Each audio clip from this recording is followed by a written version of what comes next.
So the monarchy falls, and then a cleric returns from exile, and then we have a revolution that rewrote the map of world power. I'm Matt Haspin. I'm a high school history teacher, and we're going through Billy Joel's We Didn't Start the Fire line by line, lyric by lyric. Next up is, well, Ayatollahs in Iran. When Billy Joel sings Ayatollahs in Iran, he's pointing to the 1979 Iranian Revolution and the rise of a new system where Shia clerics gained ultimate political authority.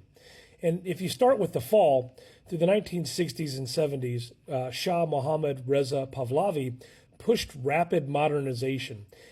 Oil fueled the growth, cities began to swell, and then the state security service, SAVAK, crushed any dissent.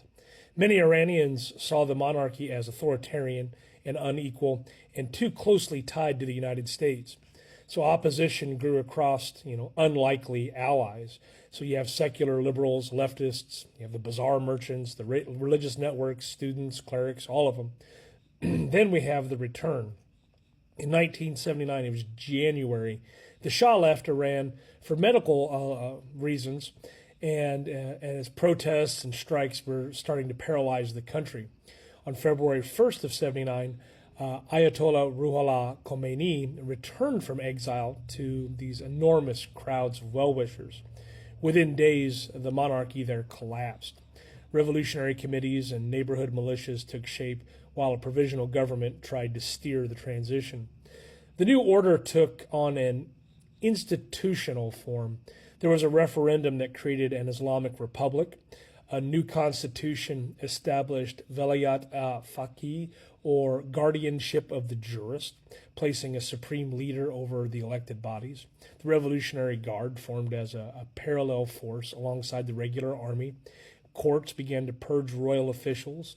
Cultural ties began to tighten, and opponents on the left and center were pushed out, or worse. International shock kind of follows along here.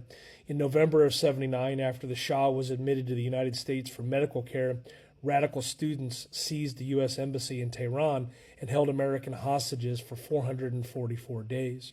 The crisis severed U.S.-Iran ties. It reshaped American politics, and it hardened identities on both sides.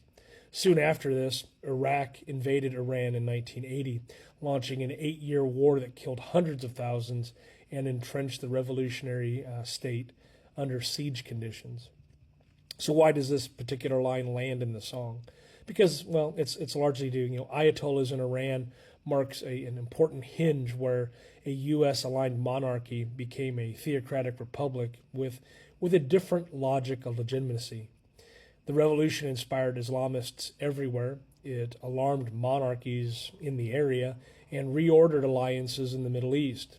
When we tie it back to the song, we can say that Ayatollahs in Iran, it compresses the protests, the exile and return, a new constitution, the embassy crisis, and then a long war.